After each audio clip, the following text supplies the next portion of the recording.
क्या सच्ची भक्ति मृत्यु के सामने भी अडिग रह सकती है? एक बालक जिसे बचपन से पता था कि उसकी आयु केवल 16 वर्ष की है, जब वो दिन आया मृत्यु स्वयं उसे लेने पहुंची, लेकिन उस बालक ने भागने के बजाय शिवलिंग को थाम लिया और फिर जो हुआ वो शिव भक्ति की सबसे अमर कथाओं में से एक बन गया। हर हर महादेव।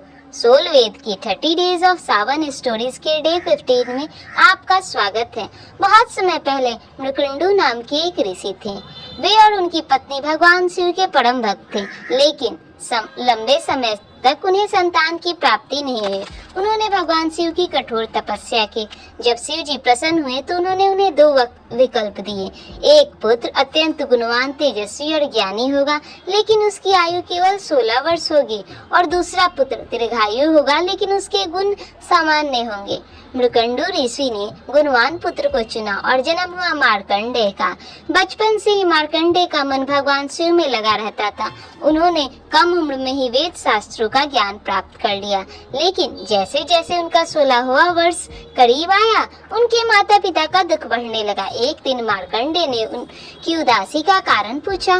जब उन्होंने अपने जीवन की सच्चाई पता चली तो उन्होंने ना शिकायत की, ना भय को अपने ऊपर हावी होने दिया। उन्होंने बस कहा, जो होना है वो होगा, लेकिन मेरा अंतिम क्षण भी भगवान शिव की भक्ति में ही बीतेगा।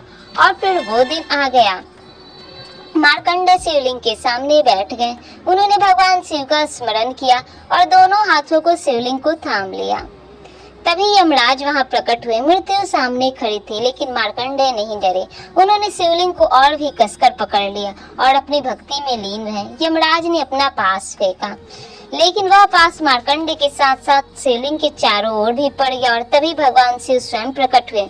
उन्होंने अपने भक्त की रक्षा की और यमराज को रोक दिया। शिव जी की कृपा से मार्कंडेय को दीर्घ जीवन और चिरंजीवी होने का वर मिला। इसीलिए भगवान शिव को कहा जाता है मृत्युंजय, जो मृत्यु के भय से भी मुक्ति का मार्ग दिखाते हैं। और इसी प्रसंग से जुड़ी शिव उपासना की एक अत्यंत प्रसिद्ध परंपरा है महामृत्युंजय मंत्र, जिसका वैदिक पाठ ऋग्वेद में मिलता है। ओम त्र्यंबकं यजामहे सुगंधिं पुष्टिवर्धनम् उर्वारुकमिव बंधनान् मृत्युर्मुक्षे मामृतात्। इस मंत्र का भाव है, जैसे पका हुआ फल अपनी बेल के बंधन से सहज ही अलग हो जाता है, वैसे ही हे भगवान शिव, हमें मृत्यु और उसके भय के बंधन से मुक्त कीजिए, लेकिन अमृत तत्वों से वंचित मत कीजिए। लेकिन मार्कंडेय की कथा की सबसे गहरी बात सिर्फ उनका चिरंजीवी होना नहीं है। सबसे बड़ी बात यह है कि मृत्यु सामने खड़ी थी, फिर भी उनका विश्वास नहीं टूटा। उन्होंने अपने बचे हुए समय को भय में नहीं, भक्ति में बिताया। और शायद यही इस कथा की सीख है। हम हमेशा अपनी परिस्थितियों को नहीं बदल सकते, लेकिन उनके सामने अपने मन को स्थिर रखना सीख सकते हैं। आज किसी की नौकरी का डर है, किसी को भविष्य की चिंता है, किसी को रिश्ते टूटने का भय। डर सबके जीवन में अलग अलग रूप लेकर आता है, लेकिन मार्कंडेय हमें याद दिलाते हैं, डर के बीच भी अपना विश्वास मत खोना, क्योंकि कई बार हमारी सबसे बड़ी भक्ति उसी समय जन्म लेती है जब हमें लगता है कि हमारे पास कोई शक्ति नहीं बची ही नहीं। आज अगर संभव हो तो श्रद्धा से महामृत्युंजय मंत्र का जाप कीजिए, शिवलिंग पर जल अर्पित कीजिए और अपनी किसी एक गहरे डर को पहचान कर कुछ क्षण शांत बैठिए और फिर मन से कहिए, मैं अपने डर से बड़ा हूँ, मैं अपना विश्वास नहीं छोड़ूंगा। हे मृत्युंजय महादेव, हमें वो साहस दीजिए जो कठिन से कठिन समय में भी हमारा विश्वास बनाए रखे।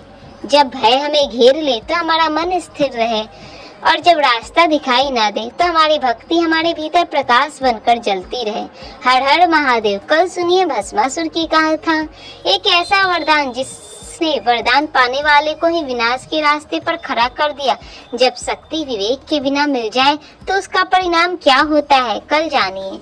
सोल वेद को सब्सक्राइब करना ना भूले ताकि रोज की सावन कथा आपसे ना छूटे। Soul Veda, your everyday spiritual destination. हर हर महादेव।